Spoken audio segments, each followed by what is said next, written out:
भाई इरादे तो बहुत है, बस दुआ करो कि वो पूरे हो जाएं। अगर अब्बू जिंदा होते कितना खुश होते ना भाई। उनका ख्वाब था आपको इंजीनियर बने देखना। अब्बू अगर जिंदा होते ना तो तुम्हें और अम्मी को, ताई अम्मी का ये सलूक नहीं झेलना पड़ता जो तुम लोग रोज झेलते हो। जितनी मगरूर ताई अम्मी है ना, उससे कई ज्यादा बढ़कर उनके दोनों बच्चे अरीशा और अरसलान भी हैं। बेटा, ये सुबह सुबह क्या बातें लेकर बैठ गए? छोड़ो। कैसे छोड़ दूं अम्मी?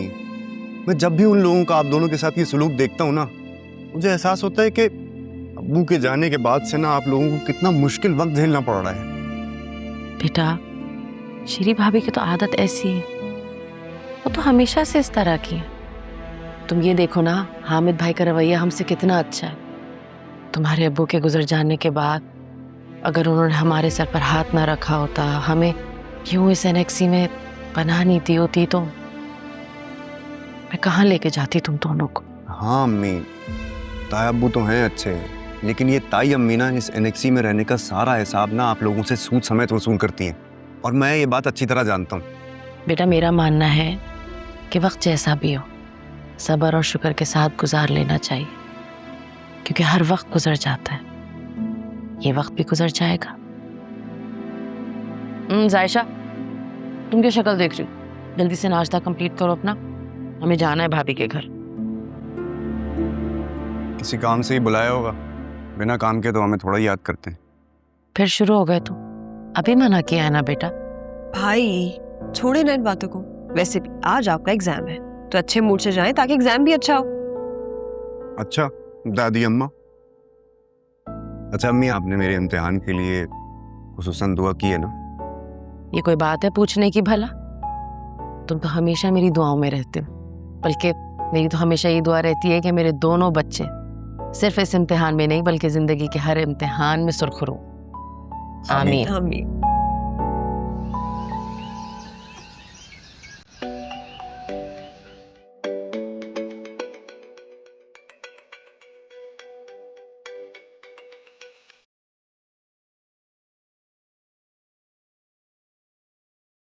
क्या है जैन?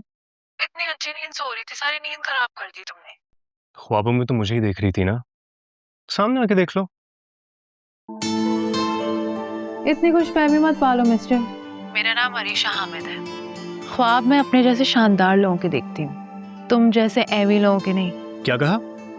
आपको जैन जमान खान यूं एमी तेमी लग रहा है?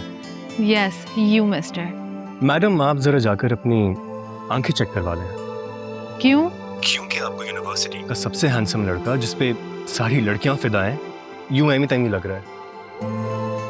अच्छा, अब ज्यादा बकबक मत करो, मुझे सोने दो। वैसे भी मेरी क्लास नहीं है तो मैं नहीं आऊंगी। मौसम देखो कितना आशिकाना हो रहा है, चल के लंच करते हैं यार। तुम आज भी यूनिवर्सिटी नहीं जा रहे हो? कितनी क्लासेस बंक करोगे यार? जब तुम नहीं होती हो तो तुम्हारे बगैर मेरा क्लासेस में दिल नहीं लगता। अच्छा बस अब रहने दो, इतने फ्लर्टेशियस ना बनो। हर लड़की को यही कहते होगे तुम। हाँ, लेकिन तुम्हारी बात कुछ अलग है। अब बताओ, यूनिवर्सिटी आ रही हो? नो। देख लो, तुम जैन जमान खान को ना बोल रही हो, जिसके एक इशारे पर सारी लड़कियां पागल हो जाती हैं, और वो तुम्हारी खुशामद कर रहा है। तो जनाब, मैं भी अरीशा हामिद हूँ, जिसके एक इशारे पे ना दुनिया चलती है। तो जनाब, मैं भी तो आपकी कठपुतली हूँ, एक दफा सामने आ जाओ फिर मुझे नचा लें। अच्छा आती हूँ, लेकिन सुनो अभी नहीं, डैड घर पे हैं, उनके जाने के बाद। Okay, I am waiting. Okay coming. एक तुम ही हो मिस्टर जैन जमान, जिसको मैं कभी इनकार नहीं कर सकती, because you know what, I love you यार। अम्मी, ये ताया वो इतने अच्छे हैं, मतलब देखा जाए तो उनमें अपने पैसों का बिल्कुल भी कोई गुरूर नहीं है। लेकिन फिर उन्होंने शादी श्री ताई से क्यों की? वो तो उनसे बिल्कुल मुख्तलिफ है। दादी ने क्यों करवाई उनकी शादी श्री ताई से?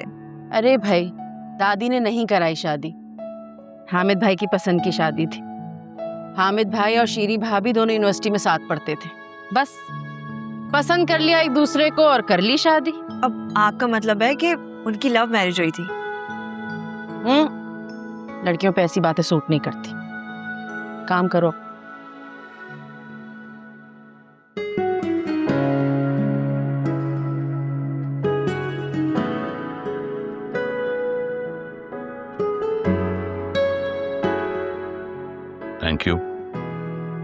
हमें तो मुझे विमेंस क्लब में डोनेशन देना है तो 30 लाख का चेक काट दें।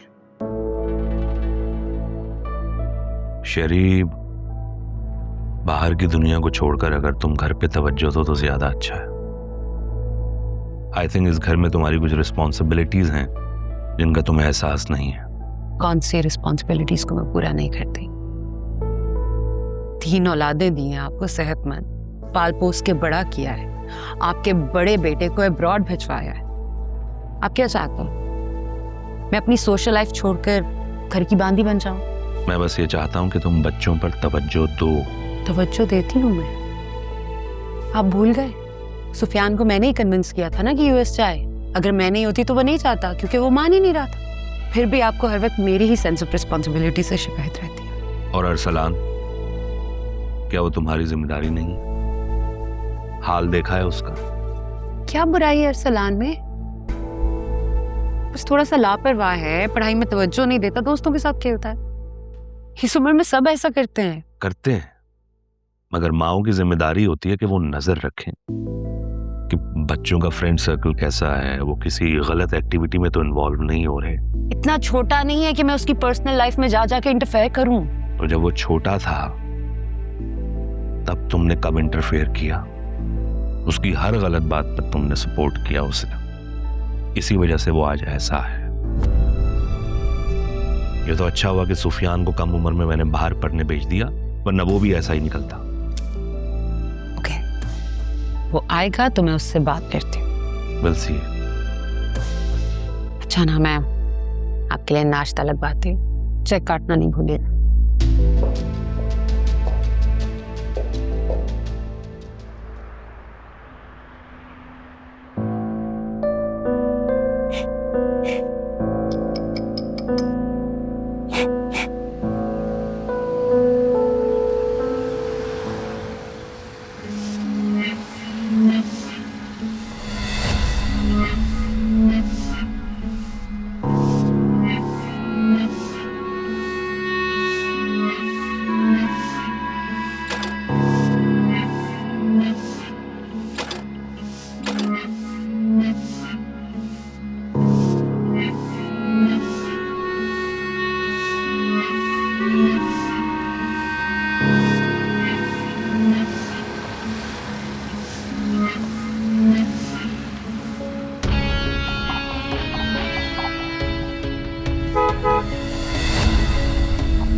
क्या हुआ यार? फटीचर फिर खराब हो गई? वैसे एक बात है, इंसान हो या चीज, फटीचर हो जाना तो घर से उठा के बाहर फेंक देनी चाहिए। नहीं, ऐसा नहीं ना। कुछ शानदार लोग भी लोगों के लिए मुश्किल होते हैं, जैसे तुम तायब्बू के लिए। और वो तो तुम्हें फटीचर चीजों की तरह उठाकर बाहर भी नहीं फेंक सकते। अनफॉर्चुनेटली तुम उनकी औलाद जो।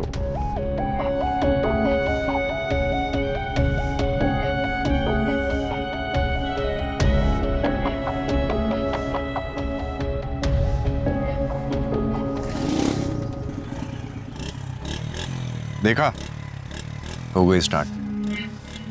सिर्फ एक सही किक लगनी चाहिए।